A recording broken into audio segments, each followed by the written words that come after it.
Si tu aimes tes enfants, il y a des choses qu'il ne faut pas faire du tout, du tout, du tout. De quoi je veux parler? Je veux parler des gens qui rentrent dans des sectes où on demande des sacrifices humains. Je vous ramène toujours à la parole de Dieu, le cas de Caïn et Abel. C'est quelque chose qui m'a vraiment, vraiment, vraiment marqué. Et vous remarquerez que souvent, je parle de cette partie-là. Quand Caïn a tué Abel, Caïn se disait que personne ne voyait. Mais il avait oublié que tous les témoins de Dieu voyaient. Les témoins que Dieu a posés sur terre lorsqu'il a créé la terre. Le soleil voyait, la lune voyait, les étoiles voyaient. Les arbres aussi étaient témoins. Les oiseaux du ciel étaient témoins. Les animaux étaient témoins. Les papillons étaient témoins. Si tu l'as fait dans la nuit, les papillons de la nuit étaient témoins. Les oiseaux de la nuit étaient témoins. Même les fourmis étaient témoins. Et Dieu lui-même était témoin. Ne pense pas que quand tu vas faire quelque chose, et bien personne ne t'a vu, c'était la nuit, tu étais dans la nuit noire, il n'y avait pas de lune, rien, dans un coin noir et tout, tu as fait, personne ne t'a vu. Même dans le noir, toutes ces créatures que Dieu a créées, il te voyait. Et Dieu lui-même te voyait. Et comme Dieu a posé des lois sur cette terre, que tout ce qui est fait sur cette terre a son retour, que ce soit en bien, que ce soit en mal, il faudra que tu payes les actes que tu as faits. Caïn a tué Abel. Il se disait que personne ne voyait. Quand Dieu lui demandait où est ton frère, il dit ah, moi je ne sais pas, je ne sais pas. Il ne savait pas que quand il a tué Abel, Dieu avait vu. Et lui il dit oh, je ne sais pas où est mon frère. Et Dieu a dit le sang d'Abel coule, crie plutôt jusqu'à moi. Le sang d'Abel crie jusqu'à moi. C'est pour vous dire que lorsque vous faites du mal à quelqu'un, sa douleur, la douleur de ceux qui sont restés, la douleur de la personne lorsqu'on lui a fait du mal, la crainte, la douleur, le moment où il voyait qu'on était en train de le tuer, c'est un cri, c'est du sang, c'est tout. Ça crie jusqu'à Dieu. Ce n'est pas encore retombé. Tu n'as pas encore eu la monnaie de ta pièce. Tu as fait, tu es devenu peut-être député, tu es devenu peut-être ministre ou président de la République ou grand directeur de société ou grand milliardaire. Mais si c'est basé sur la mort des gens, ou bien si c'est basé sur le fait de rendre certaines personnes de ta famille débiles mentales, il faudra que tu payes. Il faudra que tu payes. Mais le problème, c'est quoi? Tu dis que tu fais ça parce que tu veux que tes enfants soient à l'aise dans la vie et tout. Moi, je n'ai pas vu cette loi dans la Bible. Moi, j'ai vu une loi qui disait, tu gagneras ton pain à la sueur de ton front. Ou bien j'ai mal lu. Il n'y a aucune loi dans la parole de Dieu qui dit, tu peux tuer les gens et puis t'asseoir sur leur sang pour émerger dans la vie et rendre tes enfants heureux. Pour moi, c'est une loi. Je ne sais pas si on peut parler de loi, mais c'est quelque chose qui est complètement biscornu, quoi. Qui n'a aucun sens. Tu penses que tu vas faire vivre tes enfants dans le bonheur sur le malheur des autres. Je ne comprends pas trop bien ce raisonnement. Il y a même des gens, des femmes par exemple, qui sont allées voir les sorciers et tout pour arracher les maris d'autrui et se marier avec la personne. Et maintenant, elle est là, dans le luxe et tout, elle fait ses enfants, elle dit, ouais, j'ai gagné, j'ai gagné, j'ai gagné. Mais ça, là, ce n'est pas gagné, malheureusement. Malheureusement, ce n'est pas gagné parce que tu as fait du mal à quelqu'un. La douleur de la personne, là, quand la personne tourne ça dans son cœur, que, oh mon Dieu, je souffre, mon Dieu, je souffre, mon Dieu, je souffre. Ça remonte à Dieu tout le temps, mais ce n'est pas encore descendu. Ça doit descendre, tout ce qui monte doit descendre. C'est Dieu qui a créé cette loi-là. Cette loi du karma, tout ce qui monte doit descendre. C'est la loi de l'attraction. Moi, je vais appeler ça la loi de l'attraction karmique. Ah, c'est moi qui invente ça, mais je pense que c'est ça, le karma. Tu as lancé quelque chose, automatiquement, ça doit te revenir. Si tu as fait du bien, ça te revient. Tu as fait du mal aussi, tu vas devoir subir. Mais le problème qui se pose malheureusement, c'est qu'il y a une autre loi dans la Bible. Vous chercherez ça dans la Bible. Il y a un endroit où il est dit, les parents ont mangé des raisins verts et les enfants ont eu les dents agacées. Je reprends, les parents ont mangé des raisins verts et les enfants ont eu les dents agacées. Qu'est-ce que ça veut dire? Ça veut seulement dire que tous les dégâts que font les parents, mais parfois ce sont les enfants qui doivent subir toutes les conséquences de ce qu'ils ont fait, malheureusement. J'ai connu une personne qui m'a raconté quelque chose. Il m'a dit qu'il a vu un de ses amis dont le père était très très malade.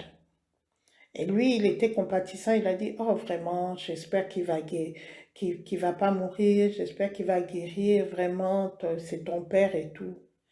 Et à sa grande surprise, son ami lui dit, oh, oh, oh, oh, nous-mêmes aussi on prie pour qu'il ne meure pas. Mais ce n'est pas pour la même raison que toi.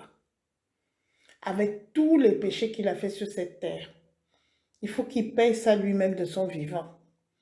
Tant qu'il n'a pas tout payé, on demande à Dieu de le laisser vivant. Parce que sinon, c'est nous les enfants qui allons payer ces péchés-là. Est-ce que vous comprenez ce que je veux dire? Les parents ont mangé des raisins verts et les enfants ont eu les dents agacées. Si le parent qui a tué, qui a violé, qui a volé, qui a, je sais pas moi, fait des crimes rituels, qui a rendu des membres de sa famille maboules pour s'asseoir sur leur intelligence ou je ne sais pas comment ils fabriquent ça en tout cas, s'il va dans le cercueil, c'est-à-dire s'il rend son âme, il meurt sans avoir payé tout ça, malheureusement, ce sont ces enfants qui vont payer. Les enfants qui ne sont au courant de rien, ce sont eux qui vont payer. Les enfants qui n'étaient pas là quand il a pris les décisions de faire du mal à des gens et tout, ce sont ces enfants qui vont payer. Peut-être même ces petits-enfants, mais en tout cas, il faut que ça descende quelque part. Ça doit descendre quelque part, quoi qu'il arrive, quoi qu'il advienne. Si les enfants n'ont pas payé, les petits-enfants sont là. Mais tout ou tard, quelqu'un doit payer.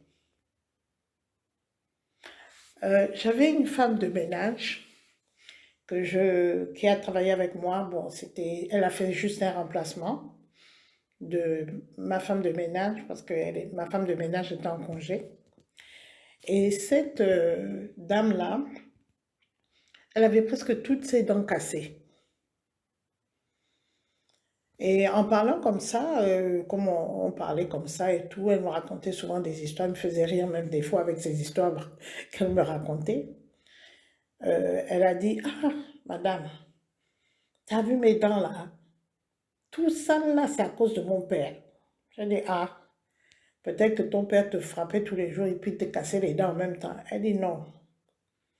Elle dit que quand ils étaient tout petits, ils avaient peut-être dans les 3, 4, 5, 6, 10 ans, avec ses frères et sœurs, ils étaient au village. Et son père, quand il était jeune, il était dans le même âge à peu près, il avait l'habitude avec ses amis de cueillir les mangues d'un manguier d'une femme. Et tout le temps, la femme les chassait que ne venez pas cueillir mes mangues, ne venez pas cueillir mes mangues. C'était son manguier et elle voulait manger ses mangues, mais vous connaissez les enfants. Quand vous avez un manguier dans votre maison et que certaines branches même dépassent, c'est grave. Vous allez avoir les cailloux sur votre toiture tous les jours parce que les enfants veulent cueillir les mangues. Ce sont des enfants. Et qu'est-ce qui s'est passé? Un jour, la femme les a prévenus. Elle a dit, la prochaine fois que vous viendrez manger mes mangues, vous allez voir ce qui va se passer.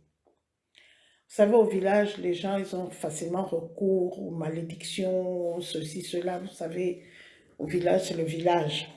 C'est comme ça que les enfants, vous connaissez les enfants, ils sont revenus encore. Wow, coup de caillou pour prendre les mangues. La femme a dit, quand vous aimez trop les mangues, vous n'aurez plus les dents pour manger les mangues. Et tous les enfants qui ont participé donc à ce jour-là en question, hein, le jour même, à cueillir les mangues, ils ont commencé à avoir les dents qui quittent. Un à un, les dents commençaient à quitter, les dents quittent, les dents quittent. Et tous, quand ils ont eu des enfants, après ils se sont mariés, bien sûr, ils ont grandi, ils se sont mariés, eh bien leurs enfants aussi avaient des problèmes de dents. D'où les problèmes de dents de ma femme de ménage là, en ce moment. Voilà. Elle m'a expliqué que si je n'ai pas de dents, c'était par rapport à l'affaire là. Que mon père, quand il était petit, voulait tout le temps les mangues d'un manguier d'une dame qui les a maudits. Et la malédiction est tombée sur le père et sur les enfants, parce que tous dans leur famille, ils ont ces problèmes de dents. Il y en a même qui sont peut-être à 20 ans, ils ont déjà un dentier. C'était ça. On dit toujours, les parents ont mangé des raisins verts, les enfants ont eu les dents gazées. Quand vous prenez vos décisions égoïstes et complètement insensées de vouer votre âme au diable avec des pratiques sorcellaires de n'importe quoi, est-ce que vous avez pensé à qui va payer la note?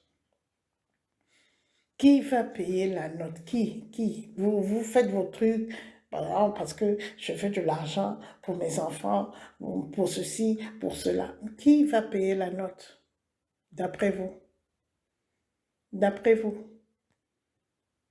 Je dis toujours que tous ceux qui prennent le chemin qui n'est pas le chemin de Dieu vont prendre le chemin de la mort de l'âme. C'est un chemin, et puis il faut vraiment être un peu idiot sur la tête. Vraiment quoi, parce que, je sais pas, il y a beaucoup de gens qui vont vous dire, ouais, moi je suis intelligent, je suis intelligente et tout. Mais quand ils se comportent, je demande même si ça va dans leur cerveau. Dieu a seulement dit, tu travailles, tu gagnes ton argent, tu fais vivre ta famille. Aussi simple que ça. Tu gagnes 10 francs, tu fais vivre ta famille avec 10 francs. Tu gagnes 10 millions, tu fais vivre ta famille avec 10 millions.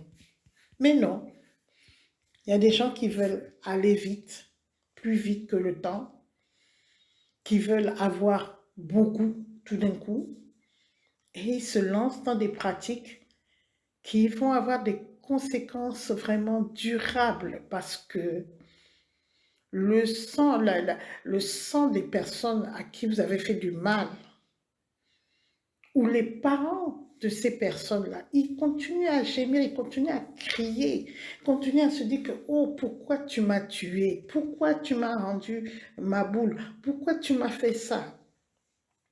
Ils continuent, même si vous êtes déjà vieux, vous avez même oublié que vous avez sacrifié tel.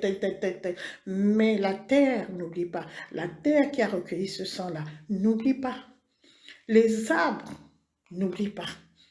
Même si vous avez coupé tous les arbres du terrain qui étaient témoins, il y avait les oiseaux, il y avait les insectes, il y avait les fourmis, il y avait la terre.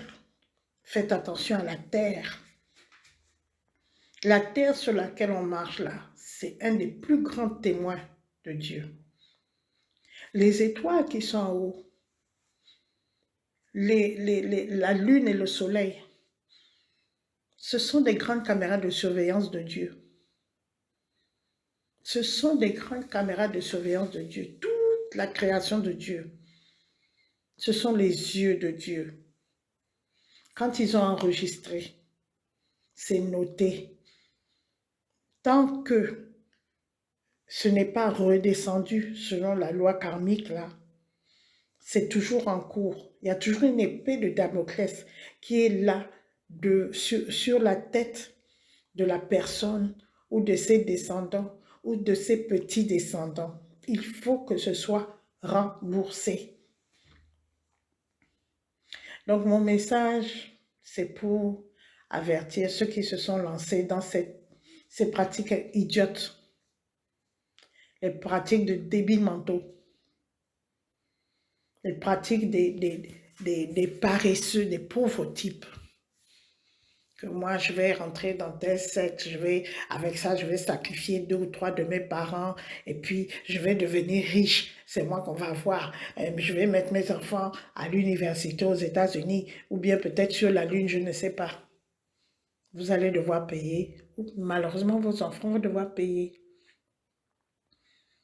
Donc, si vous êtes déjà dans ce genre de secte ou de pratique, vous pouvez arrêter. Vous pouvez arrêter. C'est vrai, on va vous dire que si tu arrêtes, tu vas devenir fou, tu vas ceci, tu vas cela. Non, non, demande à Dieu la protection. Et débarrasse-toi de tout ce que tu as acquis avec ces manières des ténèbres. Si tu as construit une belle maison, avec ça, il faut laisser. Laisse la maison, tu pries dessus, tu laisses la maison, ou tu vends la maison, avec l'argent de la maison, tu vas aider ceux qui sont démunis. Tu vas aider ceux qui souffrent, parce que tu as fait souffrir des gens et tu as eu cette maison. Donc tu vas aider ceux qui souffrent, tu vas aider les veuves, tu vas aider les orphelins. Tu vas faire ça toute ta vie, c'est la seule façon que tu as d'arrêter le processus. Sinon, tu vas voir comment ta descendance va dégénérer. Peut-être même ton enfant que tu as amené faire des hautes études dans une haute école aux États-Unis ou je ne sais quoi, il est devenu le soulard du quartier. Tu vas te demander, mais pourquoi? J'ai payé de l'école pour cet enfant. Je ne comprends pas pourquoi c'est comme ça et tout. Mais c'est la loi karmique. C'est ce que je ne fais qu'expliquer là depuis longtemps. Tu as oublié que pour faire ça, tu as dû tuer quelqu'un? Ou tu as dû faire pleurer une maman parce que tu as rendu son enfant fou, parce que cet enfant-là, c'est ton neveu? Ou c'est ton filleul? Tu as oublié. Tu penses que toute ta vie, tu vas bénéficier du sacrifice que tu as fait et vivre bien? Non, non. C'est ce genre de sacrifice-là qui fait en sorte que, au moment où tu dois voir tes enfants prospérer, c'est là où tu les vois sombrer. Quand j'étais revenue de l'étranger, après mes études universitaires, il y a quelque chose qui s'est passé dans mon pays. Ça a choqué tout le monde. Il y avait un grand médecin, même pas il y avait, il est toujours vivant. Très très grand médecin hein, de notre pays. Et son fils avait 29 ans. Il rentrait de toujours les grands pays, là, je sais pas, c'est France ou États-Unis ou Angleterre ou quoi, je sais pas, avec ses diplômes. Et il allait se marier. Donc, les parents étaient en train de préparer le mariage. Mais qu'est-ce qui s'est passé? Son fils, à qui il avait acheté une très très belle voiture, a stationné donc au niveau d'un feu rouge. Et le feu rouge se situe un peu en bas par rapport au feu rouge opposé. C'est une voie express en fait. Donc, il y a une voie express, donc lui, il était sur une route à deux voies.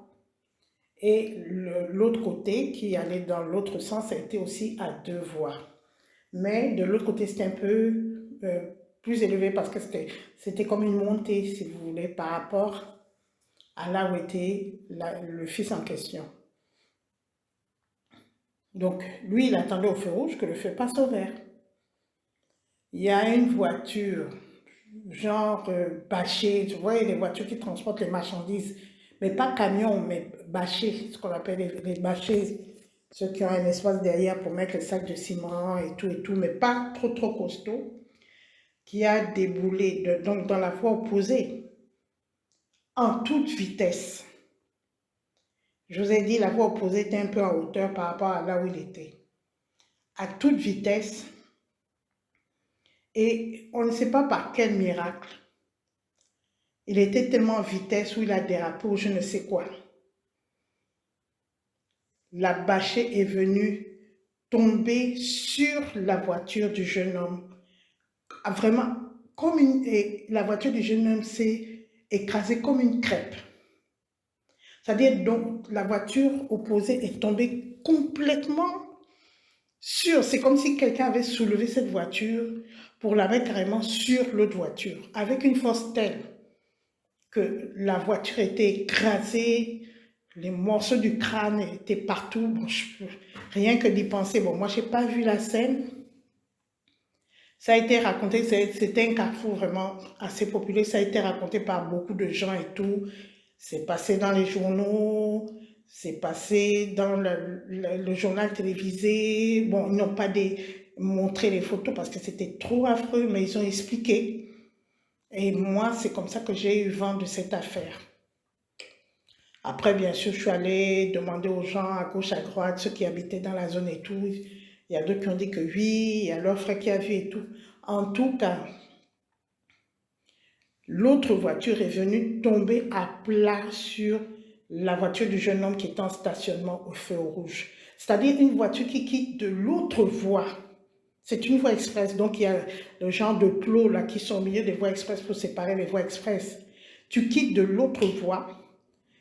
Si même il y a un accident, bon, ça sera pour les voitures de devant, mais non, ça quittait même son côté pour aller dans les voitures qui allaient dans l'autre sens, au stationnement, venir s'écraser direct sur la voiture en question.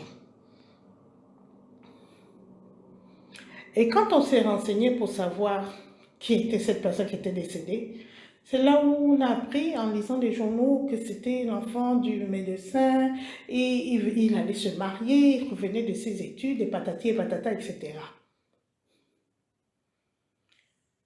Bon, au début, moi je n'ai pas compris, je revenais d'étranger, bon, je dis, oh mon Dieu, c'est triste, j'ai même versé des larmes et tout et tout.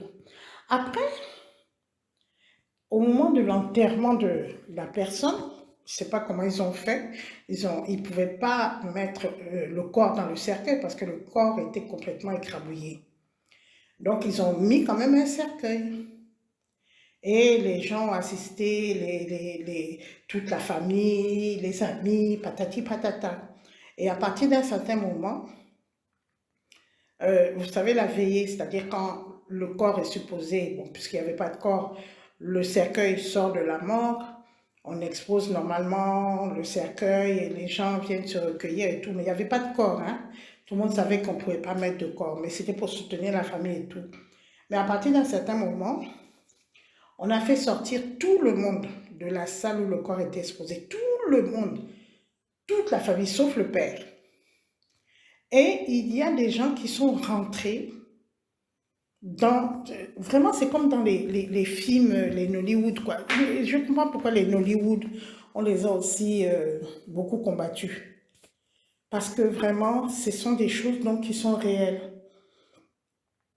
Ce sont des choses qui sont réelles parce qu'il y a des gens qui vont regarder une Nollywood, ils vont dire ouais, c'est des artifices, c'est du montage, c'est quoi. Mais moi, il y a beaucoup de choses que j'ai vues de mes propres yeux, que j'ai vues dans les films Nollywood. Et c'est pour ça qu'il y a beaucoup de gens de Nollywood qu'on a tués ou qu'on a menacés de mort, qu'on a quoi. Il y a d'autres qui ont fui et tout parce qu'ils dévoilaient trop les secrets. Donc, pour revenir à l'enterrement, ils ont fait sortir tout le monde. Ils pouvaient faire peut-être quelque chose de 23 heures, 24 heures. Tout le monde est sorti. Ça, c'est ce que beaucoup de gens qui ont assisté ont raconté parce que comme c'était une mort vraiment tout incroyable et comme le monsieur, il était très connu, il avait soigné beaucoup de gens et tout, donc beaucoup sont venus parce que par compassion, quoi. On a fait sortir tout le monde. Ils ont fait rentrer, sauf le père, ils ont fait rentrer, donc il y a un groupe de personnes qui est venu, tranquillement, hein, pas comme dans les Nollywood avec le pistolet et tout, non. Ils sont venus, un lot de 4 personnes, ils sont rentrés dans la salle et toutes les lumières de la salle ont été éteintes. Ce qu'ils ont fait là-bas, je ne sais pas. Personne ne sait, sauf le père qui était là-bas. Après, ils sont sortis, ils sont montés dans leur voiture, ils sont partis. Et c'est là où les obsèques ont pu continuer. Et quand on m'a raconté ça, je dis, ah, donc le père sait pourquoi l'enfant est mort et pourquoi l'enfant est mort de cette façon. Mais cet enfant-là qui est décédé, lui, il ne savait pas tout ce que son père faisait. Il n'était pas au courant. Il faisait ses études tranquillement aux États-Unis, il faisait ses grooves avec ses amis et tout. Il n'était pas au courant de tout ça. Et pourtant, c'est lui qui a subi les conséquences. Aujourd'hui, le père est toujours là, il n'est plus un grand médecin, on n'entend même plus parler de lui. Avant, on entendait tout le temps parler de lui, ouais, dans les conférences internationales et tout. Maintenant, là que suis, on n'entend plus parler de lui. Je ne sais même pas où il est, je ne sais même pas. Je ne sais même pas, tellement qu'il était triste, tellement qu'il était malheureux. C'est comme ça. Quand vous rentrez dans des choses bizarres, je vais vous raconter encore une autre chose. Il y a tellement de cas, si vous regardez dans votre pays, vous allez voir. Il y a le cas d'une personne, lui c'est même un parent longuement à moi, comme qui dirait. Il est grand type, vous connaissez ce qu'on appelle grand type, voilà, on te nomme ministre, après on te change, on te nomme là-bas, on te nomme là-bas. Quelqu'un qui est en éternel grand type. Et un jour, il y a un jeune homme qui aimait, vous savez, dans la famille, les enfants qui aiment toujours fricoter avec les enfants de grands types. Des fois, c'est grave. Ils aiment toujours rester à côté des enfants de grands types. Mais des fois, c'est toi qui ramasses le karma là. C'est comme ça que le jeune homme, c'était l'ami de l'autre, de l'enfant du grand type là en question. On va l'appeler Monsieur François. Donc, le jeune homme était l'ami du grand type François, du fils du grand type François, et il allait souvent grouver avec lui. Et un jour, dans la maison justement du grand type, on ne sait pas ce qui s'est passé, et il est mort. Il est mort d'overdose, patati, patata, et quand il était sous, ils ont pris la voiture, c'est lui qui conduisait, ils ont fait l'accident, c'est lui qui est mort. Mais l'enfant du grand type François n'est pas mort, mais c'était la voiture de l'enfant du grand type François.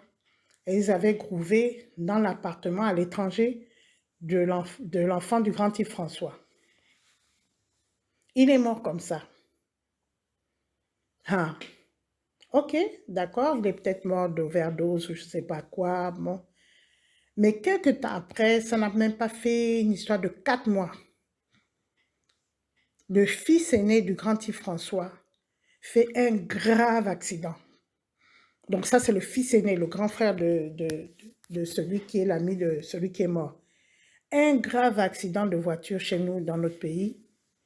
Voiture écrabouillée, les fers sont rentrés sur ses poumons, sur quoi. Vous connaissez les accidents de ce type-là. Il est mort. Maintenant, On a fait des obsèques, comme c'était le grand Yves François.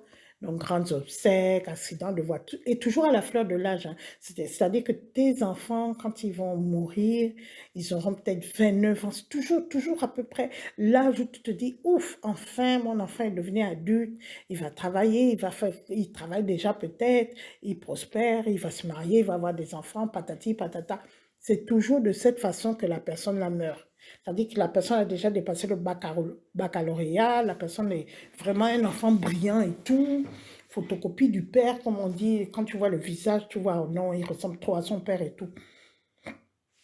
Et c'est comme ça qu'il est mort. Le grand Yves François avait une femme. Je dis bien avait, parce qu'en ce moment, ils ont divorcé. Lorsque le fils du couple François, est décédé, le fils préféré, l'aîné, le machin, la femme a commencé à accuser le mari.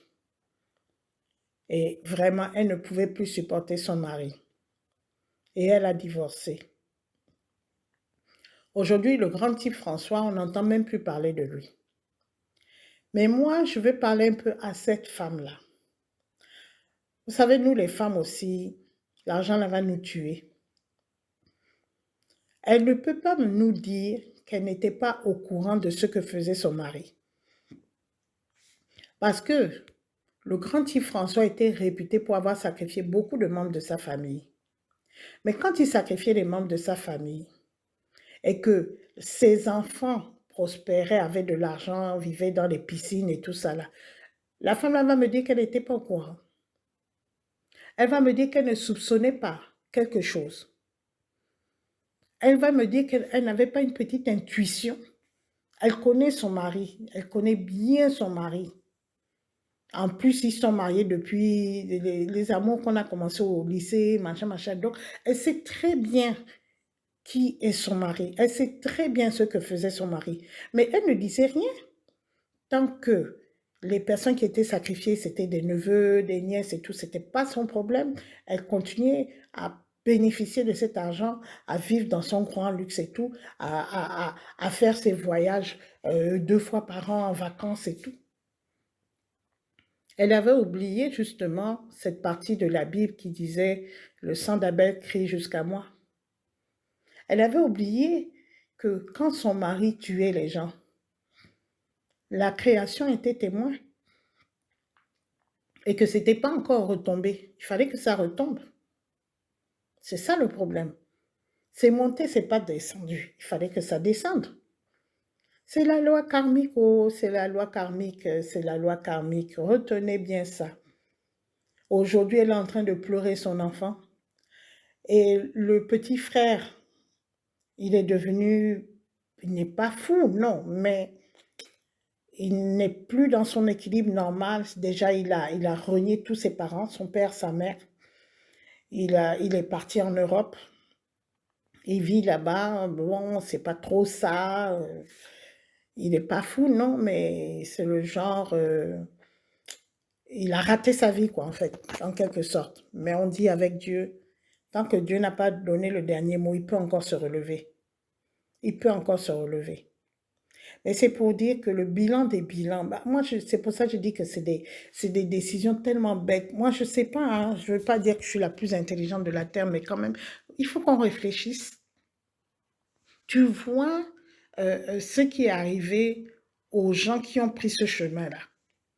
Et toi, tu prends aussi ce chemin, tu te dis, oh, il n'y a pas de problème, moi, je serai plus malin que les autres. Moi, je ne vais pas me faire avoir et tout. Mais c'est des lois divines. Tu ne peux pas contourner les lois divines. Retiens ça définitivement.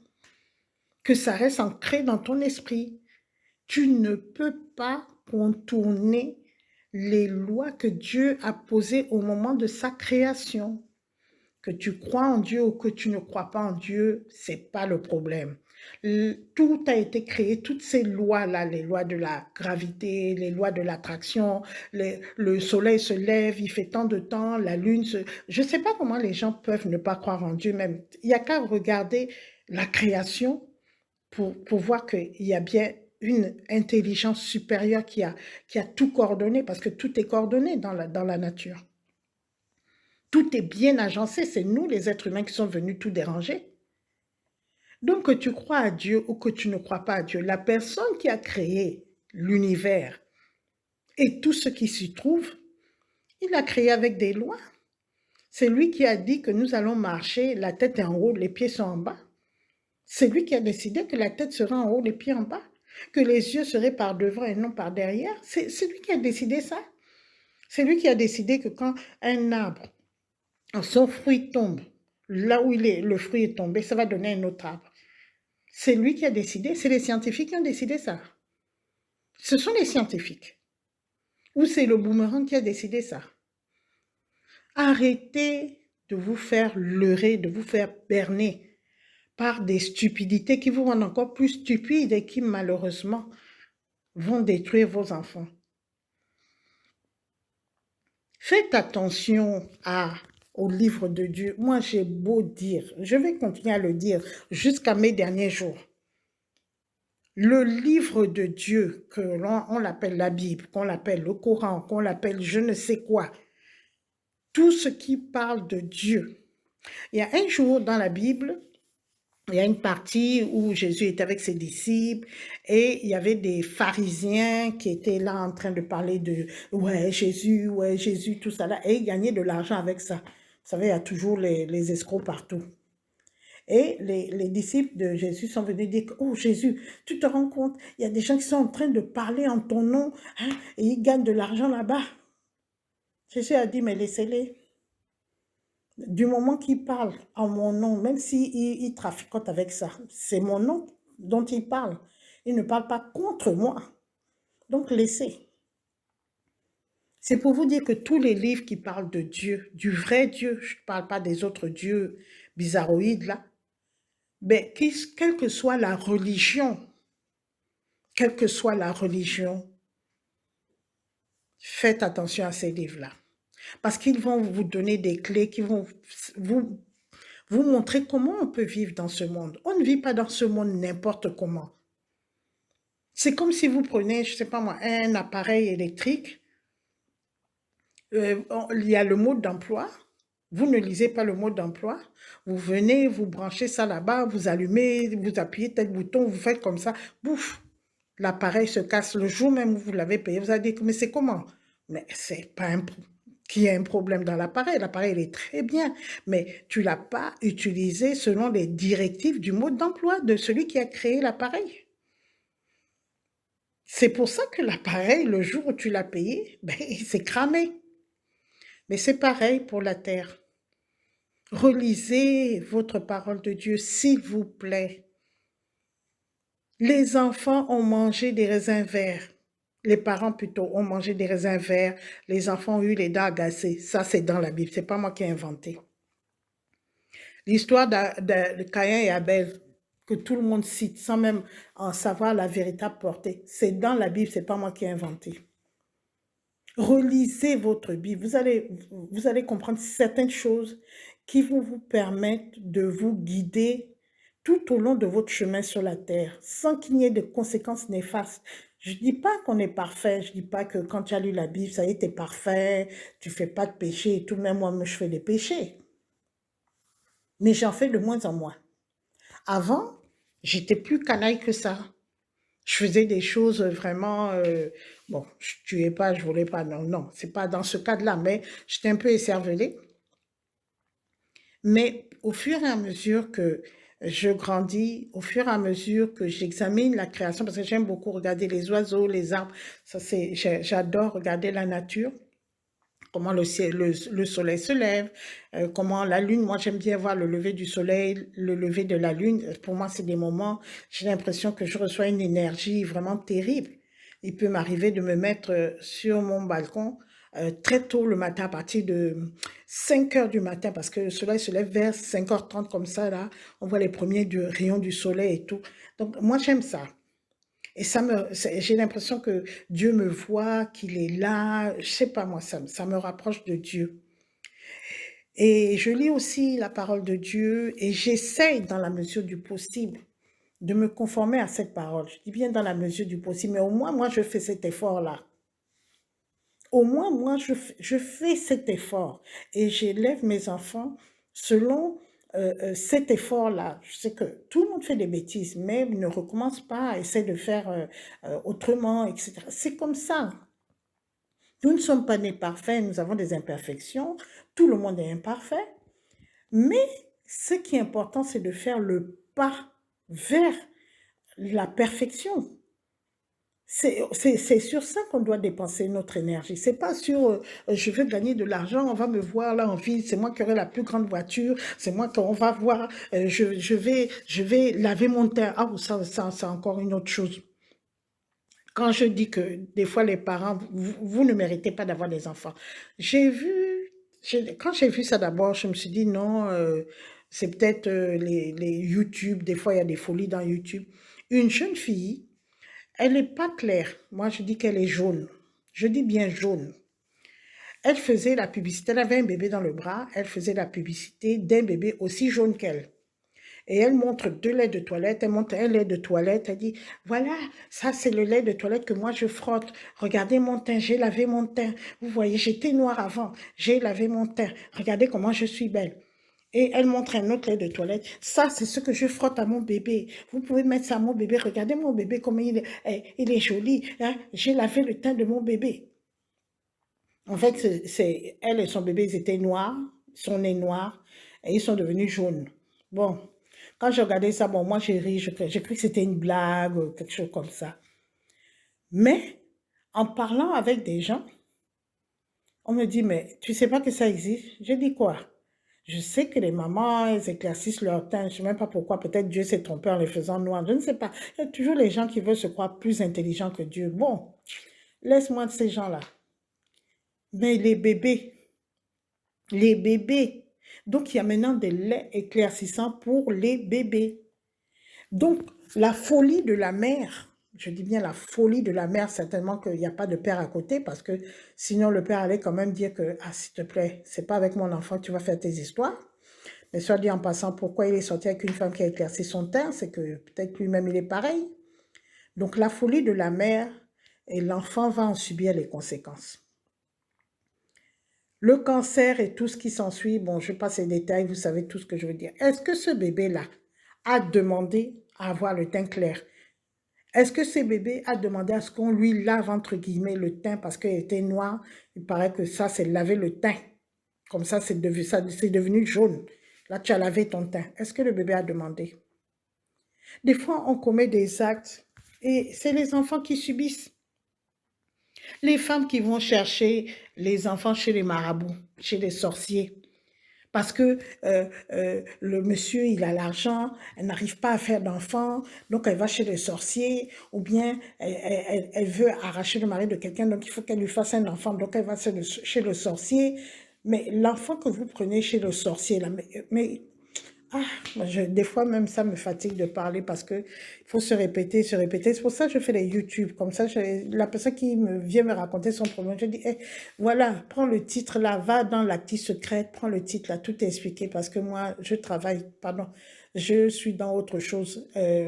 Va où je prépare un autre YouTube. Donc, ne me fais pas revenir dans ce que j'ai déjà expliqué. Tu vas, tu tapes l'actif secrète, le titre tant, tant, tant, tant, tant. Voilà, c'est dedans. C'est expliqué dedans. Une femme qui va chez le sorcier pour avoir une grossesse, qu'est-ce qu'elle pense qu'elle aura comme enfant? Tout être humain sur la terre ne peut te donner que ce qu'il a. Tu vas chez le sorcier, il va te donner quoi d'après toi, si ce n'est que l'enfant de la sorcellerie? C'est vrai, tu auras un bébé. Un très beau bébé, hein, parce que on ne dit pas que Satan c'était un ange de lumière. Pourquoi on l'appelait Lucifer? C'était un ange de lumière, très beau, machin, machin, parmi les anges. Bien sûr, tu vas dire encore que ça c'est la Bible, c'est n'importe quoi. C'est tant pis pour toi. Ne crois pas à tout ça, ça fait ton problème. Maintenant, cet enfant sorcier-là qui naît premier de la classe, beau, brillant, avec il attire les gens, puisque c'est l'ange de lumière, non? Jusqu'à ce que l'enfant ait peut-être 15 ans, machin, machin. c'est parfait. À partir de la puberté, c'est toujours à ce moment-là que les choses commencent à se décanter. Quand vous voyez le comportement de l'enfant, vous allez vous dire que l'enfant là est bizarre. L'enfant là est bizarre, il me fait peur. Même quand il nous regarde là, il est bizarre.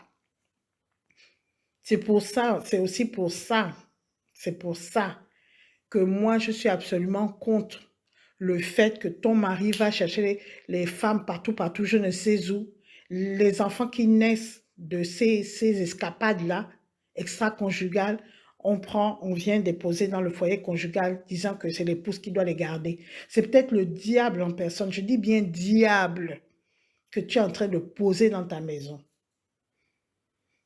J'avais raconté une autre anecdote dans... Ah, aujourd'hui, mon message est long, hein, désolé. J'avais raconté une autre anecdote dans un autre YouTube. Il y avait une... Ça, c'est quand on va dans les lieux de prière, dans les églises. Autant je fréquentais assidûment les églises, il y avait eu un témoignage de ce genre. Il y avait un couple. Et là, c'est le monsieur qui racontait, la femme était assise à côté. Donc, les deux sont venus, on les a fait asseoir sur l'estrade et sont racontés. Donc, un couple, avec enfants et tout, et le monsieur a fait ses escapades extra-conjugales. Il n'a pas dit qu'il est un homme, et qu'un homme doit avoir plusieurs femmes. Tu ne sais même pas, idiot que tu es, les conséquences pour ta propre vie, celle de ta famille. C'est pour ça que je dis idiot, homme dénué de sens. Allez lire le Proverbe, chapitre 7. Ça décrit très bien les hommes qui vivent dans l'adultère, les maboules, les dénués de sens. Au cours de ces escapades, monsieur, comme d'habitude, donc la maîtresse, la tisa, la je ne sais quoi, madame est enceinte, toute fière que, oh, c'est moi qui ai fait l'enfant, c'est moi qui ai fait l'enfant, c'est moi qui ai fait l'enfant. L'enfant avait peut-être, je ne sais plus, peut-être après 3, 4 ou à peu près 5 ans en fait. L'âge d'aller maintenant à l'école primaire.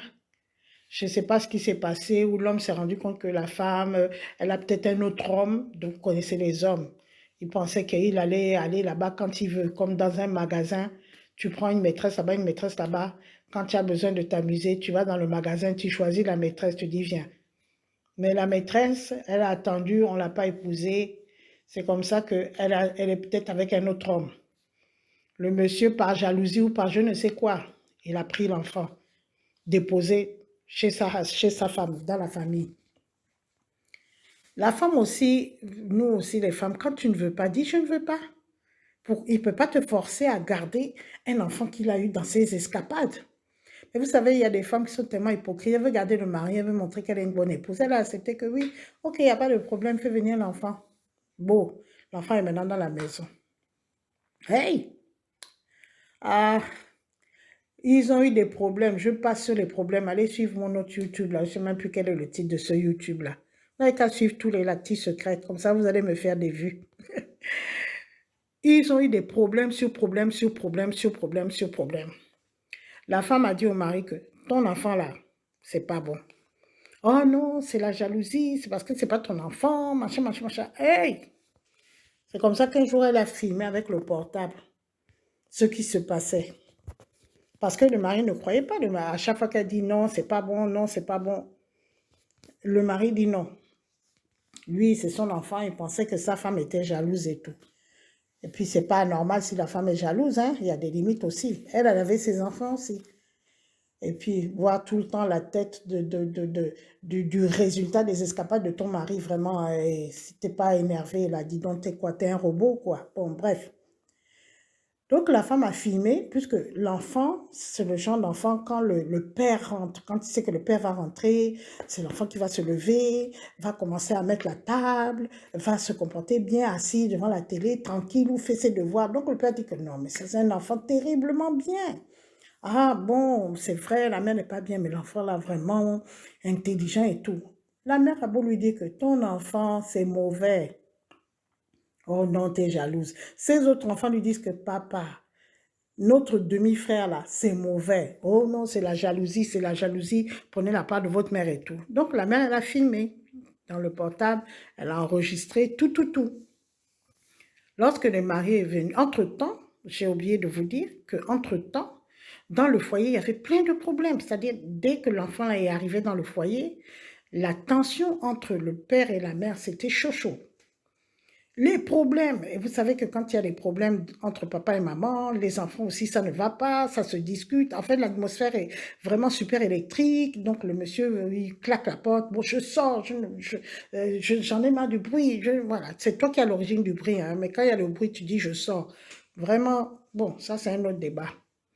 Et c'est comme ça que la femme, le monsieur rentre. Elle ne dit rien, puisque c'était à couteau tiré, c'était des problèmes tout le temps. Il suffisait qu'elle parle de cet enfant-là. Waouh, c'est le feu. C'est mon enfant, quoi que tu dis, c'est mon enfant, il porte mon nom, tu n'as rien à dire. Vous connaissez les gens, comment ils sont, les Africains là surtout, toujours eux. Oui, c'est mon gosse, si tu n'avais pas. Bien sûr, la belle famille, la famille du monsieur adorait cet enfant. Vous savez que nous, on a un problème en Afrique, c'est qu'on aime plus les enfants faits à l'extérieur que les enfants faits à l'intérieur. Et on aime plus les maîtresses de nos frères que l'épouse. On a un peu la tête à l'envers. On a même beaucoup la tête à l'envers même. Et c'est comme ça que le monsieur rentre. Voilà, il se déshabille, la femme fait à manger, tout bien, bien, bien. Ça ne se parle pas dans le foyer, non. Elle fait à manger, elle va dans sa chambre. Le monsieur, il mange seul sur sa table parce que les enfants ne le supportent plus aussi. Seulement l'enfant en question qui vient, papa, tu veux que je t'amène de l'eau? Papa, tu veux que je t'amène le sel, le piment, machin. Ok.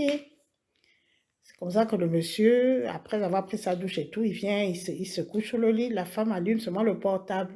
Elle ne lui dit même pas écoute, hein. Elle allume seulement le portable. Gling, gling, gling, gling, gling, gling, gling, gling, gling, gling, gling, gling. Le monsieur dit hein? J'ai pas bien entendu et j'ai pas bien vu. La femme remet encore. Elle ne parle pas. Gling, gling, gling, gling, gling, gling, gling. Il dit quoi? Non, c'est pas possible. C'est pas possible. La femme a dit quand je te parlais là, avant que l'enfant là ne vienne, comment était notre maison? On était bien, non? Depuis que l'enfant là est venu, l'enfant là c'est le diable. Là, pour la première fois qu'elle dit que l'enfant c'est le diable, le monsieur ne bronche pas. Parce que le monsieur a vu et entendu. Il dit, ok, on va régler ça, chérie. Il n'y a pas de problème. Là, le mot chérie là est revenu. C'est comme ça que, quand il y a eu les vacances de la Toussaint ou je ne sais pas quoi, des petites vacances là, il prend l'enfant, il dit, il appelle la dame que ah, je vais te déposer l'enfant, comme ça fait l'enfant, longtemps il t'a pas vu, je vais le déposer pour une semaine, ou je sais pas, c'est une semaine ou deux quoi.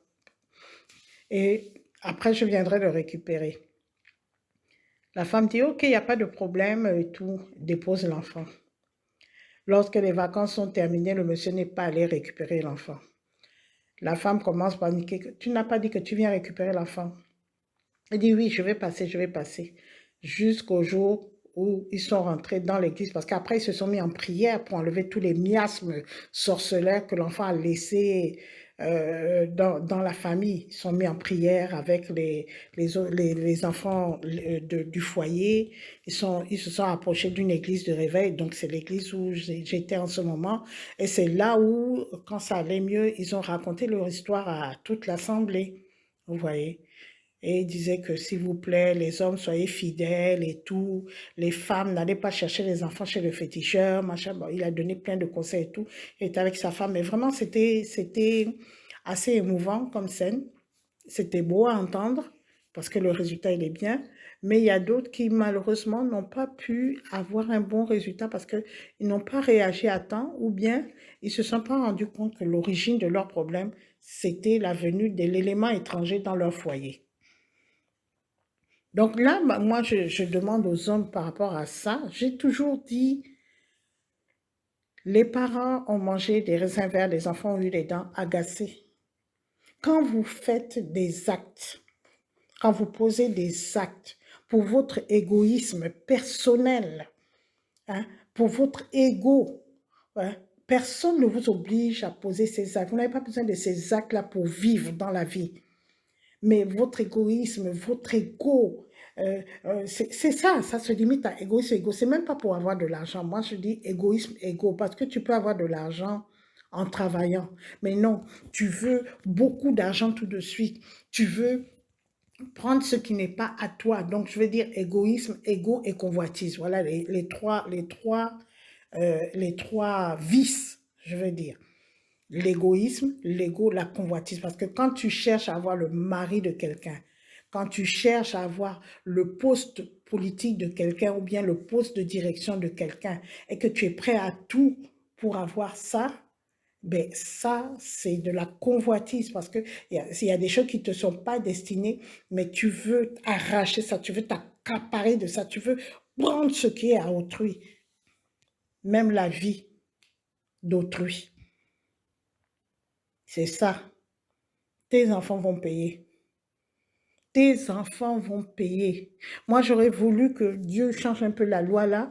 Je ne sais pas si je peux aller lui parler pour lui dire que, ah papa, toi aussi, pourquoi nous, on doit payer pour les erreurs de nos parents?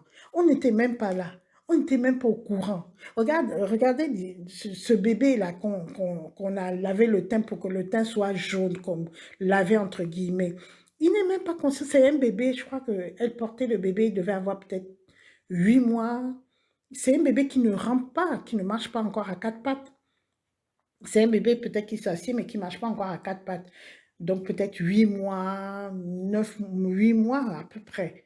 Qu'est-ce qu'un bébé de 8 mois, qu'est-ce qu'il comprend dans cette histoire de oh, il faut laver le teint pour que le teint soit clair et tout et tout. Mais pourtant, cet enfant-là, déjà là où il est, attendez-vous à des cancers, des stérilités, des n'importe quoi, de tout ce qui existe sur la terre demain, à cause de la folie de sa mère. Et moi, je ne trouve pas ça très, très juste quand même, hein, parce que, bon, moi, il y a des choses. Moi, je dis à Dieu dans mes prières que, ah, s'il te plaît, Dieu, là, revois un peu l'affaire, là. Pourquoi on doit subir ce que nos parents, de leur propre gré, ont pris comme décision? C'est nous qui devons subir ça. Moi, je ne suis pas d'accord. Je ne suis pas d'accord si le parent me demande, je dis, mais comment tu vas aller tuer quelqu'un pour que moi je sois dans des grandes universités? Moi, je n'ai pas besoin de ça. Si tu veux, je serai dans une petite école, mais je vais réussir. Je n'ai pas besoin d'être dans une grande université. Tu vas ôter la vie de quelqu'un, tout ça là, pour que moi je sois dans une grande école, que je grandisse dans une maison avec piscine, que j'ai des chauffeurs et tout. Moi, ça ne m'intéresse pas. Je ne veux pas que tu tues quelqu'un. Il faut quand même que... En fait, c'est une loi que je suis pas d'accord. J'aime bien Dieu, mais là, je suis pas d'accord. Je suis pas d'accord.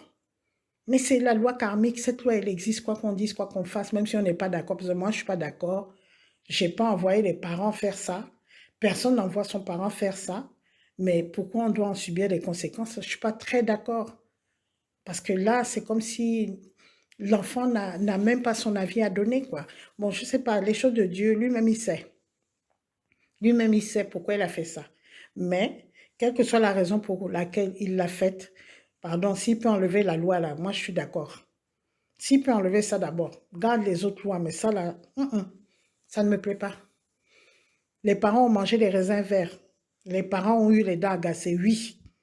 Oui, que les parents aient les dents agacées. C'est pour ça qu'il y a certaines personnes qui prient pour que leurs parents ne meurent pas tant qu'ils n'ont pas remboursé tout le mal qu'ils ont fait sur la terre.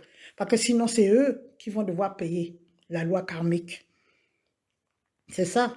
Et c'est pour ça que vous allez voir même, des fois quand vous voyez le journal, vous allez voir, une fois on avait vu dans le journal, une femme vieille, elle vivait dans une maison tellement vieille que vraiment les fenêtres et tout, vieille, vieille. Donc le service d'hygiène, je ne sais pas quoi, ou les pompiers ou quoi, on avait montré ça à la télé. Et donc, ils avaient vu la femme, je crois qu'elle était très, très malade et quelqu'un s'était rendu compte que dans la maison là, il y avait une personne qui habitait là seule et tout, et tout, et tout. Et les gens demandaient que, mais attends, cette femme-là n'a pas d'enfant et tout. Et parmi les gens qui étaient venus voir donc l'événement, parce qu'il y avait les pompiers, il y avait tout, il y a quelqu'un qui a dit, mais elle a des grands enfants, des enfants qui sont bien installés ici, mais elle a fait tellement de mal à ses enfants que personne, plus personne, ne veut même savoir que c'était leur mère. Mais même pas un. Parce que dans la famille, il y a toujours au moins un qui va avoir pitié de la maman sorcière ou du papa sorcier. Mais là, je ne sais pas quelle sorcellerie, moi je ne la connais pas, hein. Je ne sais pas quelle sorcellerie elle a faite à tel point que personne ne veut même entendre parler d'elle. Elle peut même mourir là avec les asticots mangés par les chiens. C'est pas leur problème. Ils ont carrément rayé cette femme-là de leur esprit. Tellement qu'elle a fait du mal. Je ne sais pas quel mal elle a fait, je ne la connais pas. J'ai vu ça dans les journaux. Mais ça peut arriver que tu fais tellement de mal, tellement de mal. Les enfants sont fatigués de subir les conséquences karmiques de tout le mal que tu fais. Ils t'abandonnent. Quand on dit quoi? Coupe le cordon ombilical là. Quand c'est coupé, hein. Quand c'est coupé, c'est coupé. Tu peux appeler que, oh, mon enfant, je suis malade, viens. L'enfant dit que qui? Qui est ton enfant? Je ne suis plus ton enfant, j'ai déjà coupé le cordon ombilical. Quand je vais revenir, le cordon là va se retisser et tous tes péchés là vont retomber sur moi. Je préfère couper. Je n'ai pas envie de porter la poisse de tes péchés. Reste avec ta douleur, va appeler les voisins, qui tu veux, mais moi je ne viens pas. C'est ça. C'est ça. Les parents, réfléchissez un peu quand vous posez des actes sur cette terre. Votre petit enfant tout mignon là qui vous ressemble, c'est lui qui va payer les conséquences de vos actes. Votre jolie fille toute mignonne là qui est toujours première de la classe, qui vous dit papa chéri, c'est elle qui va payer les conséquences de vos actes. Réfléchissez. Dieu a dit seulement que tu travailles, tu gagnes de l'argent. C'est tout. Vous avez déjà vu quelqu'un qui travaille en dehors des esclaves? Vous avez déjà vu quelqu'un qui travaille qui n'a pas au moins le petit bout de pain? Même si ce n'est pas beaucoup. Tu gagnes toujours quelque chose, non? En général, si ce n'est pas beaucoup, c'est parce que tu entretiens trop de gens. Tu as les maîtresses, tu as les enfants de dehors, tu as ça, tu as ça. Donc, tu es obligé de voler, tu es obligé de tuer pour entretenir tout ça. Malgré ça, même tu n'entretiens même pas bien les gens. Vas-y doucement dans la vie. La vie, c'est un long chemin. Ça ne s'arrête pas là demain, là. C'est long. C'est long. Moi qui vous parle, je vous dis, ouais, je suis promoteur immobilier et tout. Vous savez dans quelle galère je suis passée? Moi, vous savez, moi j'ai porté ma croix. C'est vrai, mes parents avaient les moyens, mais j'ai porté ma croix. Quand après mon divorce, vous savez par où je suis passée? Le genre que tu amènes les enfants sous la pluie, avec un parapluie, que le vent a décidé qu'aujourd'hui c'est aujourd'hui. Voilà le parapluie qui se renverse que zoua. Vous êtes là sous la pluie, tout, maman, enfant, tout à la main. Je pleurais souvent à la route que, oh, c'est quoi cette situation? Je pleurais. Par où je suis passée pour élever mes 6 gosses seuls en foyer monoparental, ça n'a pas été rose du tout. Je pleurais souvent, mais dans ma chambre, parce que je ne voulais pas traumatiser les enfants. Ils étaient jeunes, ils ne pouvaient pas comprendre si maman pleure, ça va les rendre tristes. Je pleurais, moi je pleurais, je ne savais pas comment m'en sortir. Il y a des moments, non, non, non, non. J'enviais même, il y a même des moments où je me disais que il y a beaucoup de gens qui me draguent là. Et si j'acceptais seulement, je vais avoir un peu d'argent pour mes enfants et tout, mais une voix me disait que, oh, ma fille, c'est pas ton chemin. C'est pas ton chemin. T'inquiète pas, je suis là, je vois. Je veux seulement t'apprendre une leçon. La leçon de, tu dois travailler, tu dois te casser le corps, tu dois trimer pour t'en sortir. Tu dois apprendre cette souffrance-là. Et c'est par là que tu seras une femme forte. Non. Là où je suis là, moi, j'ai tellement confiance en Dieu que je n'arrive pas à comprendre pourquoi il y a des gens qui posent encore des actes. Vraiment, je me dis, on peut être insensé comme ça, je ne sais pas. On peut être bête à ce point, je ne sais pas. On peut, on peut, On peut être manquer d'intelligence à ce point, je ne sais pas, ou manquer de vision. Ouais, je pourrais plutôt parler de vision parce que l'avenir de tes enfants, c'est la vision. Mais quand une personne n'a pas de vision, la personne la voit ça tout de suite, là, que je vais gagner de l'argent, je vais crâner, je vais ça. Oui, oui, c'est peut-être ça. C'est peut-être la vision, manque de vision.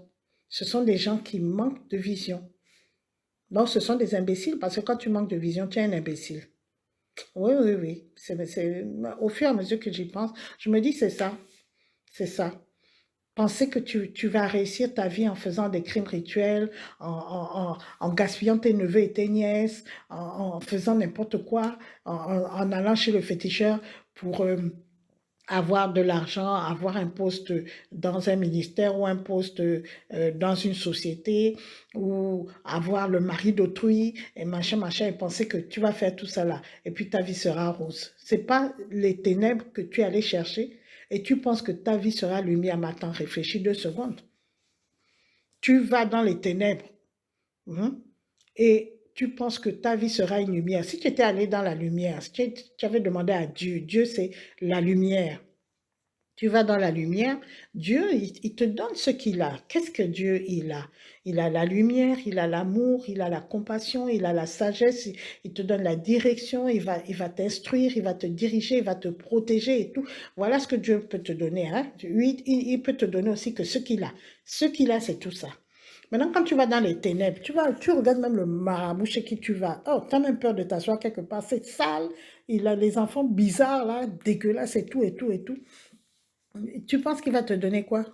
Si ce n'est que sa saleté, sa dégueulasserie, je ne sais pas si le mot existe, sa pourriture. Il ne peut te donner que ce qu'il a. Il va te dire, ouais, tu viens chez moi, je vais te donner l'argent. Tu vas dire, mais marabout, pourquoi toi-même tu n'as pas l'argent? Non, parce que chez nous, dans le maraboutage, c'est pas nous qui devons nous servir, mais on est né pour servir les autres. C'est quoi ces idioties-là? Donc, tes enfants, donc tu aides les gens à avoir des enfants qui vivent dans les maisons avec les piscines, dans les grandes écoles. Toi, tes enfants sont en train de traîner avec la morve-au-nez, et les pieds nus, et les habits déchirés. Attends, c'est logique. C'est que lui-même, il n'est pas logique. Sa magie sorcelère-là, c'est logique ce qu'il dit, sincèrement. Et les gens qui paraissent intelligents, que tu vois à la télé, que ouais, il est intelligent, elle est intelligente, ils vont chez les marabouts, là, tu vous imaginez un peu, ça c'est l'intelligence ou c'est la bêtise? Hein? Et vous pensez que le marabout va vous donner quoi? Vous pensez que les gens qui sont dans des sectes bizarroïdes, qu'est-ce qu'ils vont vous donner? Parce que qu'est-ce qu'ils ont dans leurs mains? Qu'est-ce qu'ils ont dans leurs mains pour dire je te donne? Qu'est-ce qu'ils ont? Ils n'ont rien, ils n'ont que le mirage, ils n'ont que l'illusion. Et c'est une illusion, justement, où la vision n'intervient pas. Parce que je vous ai dit que la vision, c'est sur quelque chose qui va loin. Or que les choses que toutes ces ténèbres-là te donnent, tu auras l'argent, oui. Mais l'argent, là, demain, après-demain, là, c'est parti. Tu auras les belles maisons, oui. Mais tu vas voir que demain, après-demain, surtout quand tu vas mourir, la maison, là, va devenir vraiment la pourriture du quartier. Les gens de maison ont dit que oh, tous les enfants même ont fui parce qu'il y a les fantômes là-bas. C'est ça. Oh, la maison là était belle, oh, il y avait les piscines, il y avait ça, c'était joli. Quand on organisait des anniversaires, quand on était jeune, c'était bien. Mais tu regardes la maison aujourd'hui, tu dis, oh, maman, que les fantômes, que les fantômes. C'est pour ça. Si tu fais un enfant, que tu es parti chercher les marabouts, mais l'enfant là demain, c'est lui-même qui va te détruire. Les ténèbres, c'est ça, quand tu vas dans les ténèbres, c'est quelqu'un qui n'a pas de vision, qui ne voit pas sur le long terme. Parce que si tu vois sur le long terme, tu ne vas pas aller chez des gens qui n'ont même pas de vision eux-mêmes. C'est pour ça qu'ils vivent dans la pauvreté, parce qu'ils n'ont même pas la vision pour organiser leur propre existence, leur propre vie ou la vie de leurs enfants. Ils vivent toujours là tout de suite. L'argent qu'on leur a donné pour les maraboutages ou les quoi là. Il doit donner, je ne sais pas, ils font quoi avec ça. Bon, aller payer peut-être les fétiches dans les marchés aux fétiches et tout. Tout l'argent là va finir aussi que bon, pas de vision. Il faut voir pourquoi Dieu a mis nos yeux sur le dessus de notre corps. Pourquoi il n'a pas mis nos yeux au niveau de nos pieds. Pourquoi il a mis ça en haut? C'est pour que nous ayons la vision pour voir loin. Loin. Il ne faut pas calculer aujourd'hui, il faut calculer demain, après-demain, dans ma descendance, dans mon arrière-descendance et tout. C'est ça la vision. Quand tu vois loin, il y a certaines choses que tu ne perds pas ton temps à faire. Tu dis, oh, ça va m'amener où? Demain, après-demain, je serai où avec ça? Nulle part. Et moi, j'ai pas envie d'arriver nulle part. Je veux arriver que je suis bien. Je dis pas riche. Moi, la richesse, c'est pas ma tasse de thé. Moi, je veux vivre bien. Je veux vivre heureuse. Je veux faire ce qui me fait plaisir dans mon cœur. Voilà quoi. C'est ce qui me plaît. Je veux avoir le bonheur. Et ma notion du bonheur, c'est pas d'avoir des coffres forts remplis de billets d'argent ou que j'ai enterrés dans le sol ou que quoi. Non, non, non, non, non. Il y a des gens qui sont comme ça, ils sont très malheureux. Moi, ma vision du bonheur, c'est de faire ce qui me plaît et ce qui me plaît ne fait du mal à personne. Mais moi, je suis heureuse dans ce qui me plaît. Ça me fait vibrer, ça me fait du bien, ça me rend bien, quoi. Chaque jour, je suis contente de me lever parce que je sais qu'aujourd'hui, je vais faire encore ce qui me plaît. Demain, idem, etc. C'est ça ma vision du bonheur. Et je veux que mes enfants vivent aussi comme ça. Et les enfants de mes enfants, etc. Donc moi, j'ai une vision, je vois loin. Je vois loin parce que je veux que mes enfants n'aient pas les dents agacées demain. C'est important. Et je fais mon effort. Comme je dis pas que je suis parfaite, mais au moins, la différence entre moi et certaines personnes, c'est que moi, j'essaye, je fais l'effort. Je fais l'effort. C'est cette action d'aspirer justement à une vie propre. C'est ça qui est important. La vie ne sera peut-être jamais, jamais propre parce que bon, on a quand même des défauts en nous qu'on essaie de combattre. C'est pas parce qu'on a un défaut qu'on va dire, bon, moi je suis née avec ce défaut-là, je reste avec ça. Non, on essaie de le combattre. Moi, la Nadine que je suis aujourd'hui n'est pas la Nadine que j'étais avant. Il y a des choses que je faisais avant, il y a des comportements que j'avais avant qui étaient peut-être, comment dirais-je, difficiles à supporter pour d'autres personnes. Je ne sais pas, j'étais dure même avec mon personnel. Avant, j'étais dure avec mon personnel, dure. Tu fais une bêtise, tu es sanctionné. Mais maintenant, je ne sais pas si c'est la sagesse ou je ne sais pas quoi, j'arrive à comprendre que, bon, c'est vrai, on peut faire une bêtise, ça ne veut pas dire qu'on doit licencier la personne. Tout le monde fait des bêtises, c'est rien, on appelle la personne dans le bureau, bon, tu vois, tu as fait ça, tout, essaie de ne pas recommencer. Et ça se passe très bien. Il suffit Oh, je suis même fatiguée de parler, ça fait 1h12, je suis fatiguée. Bon, je pense que vous avez compris ce que j'avais à dire. Et là, c'est un long message, je n'ai pas l'habitude de faire des longs messages, mais là, ça me traumatise trop. Bon, j'espère que vous avez compris mon message et que tous ceux qui sont dans des choses bizarres et ténébreuses, arrêtez dès aujourd'hui. Il y a un Dieu qui est là pour les malades, parce que c'est une maladie, hein, d'être idiot, c'est une maladie. Donc, il y a un Dieu qui est là pour les malades et adressez-vous à ce Dieu. Soit vous allez dans un lieu de prière, vous consacrez à ça, vous priez ou dans votre chambre, je ne sais pas comment vous allez faire, mais Dieu a dit, voilà, je suis à la porte, je cogne, et celui qui m'entend et ouvre la porte, je serai avec lui. Donc ouvrez dès aujourd'hui la porte de votre cœur et Dieu vous dira exactement comment vous allez vous débarrasser de tous les miasmes sorcellaires que vous avez acquis tout au long de votre vie et comment vous allez être renouvelé dans une nouvelle vie. Vous allez voir que c'est une vie plus douce, plus tranquille, plus sereine, où vous rentrez à la maison, vous êtes bien avec votre conjoint, vous êtes bien avec les enfants, vraiment, tous les jours, tous les jours, tous les jours. Et je vous assure que vous n'allez pas regretter. Voilà, je vous dis au revoir et que Dieu vous bénisse.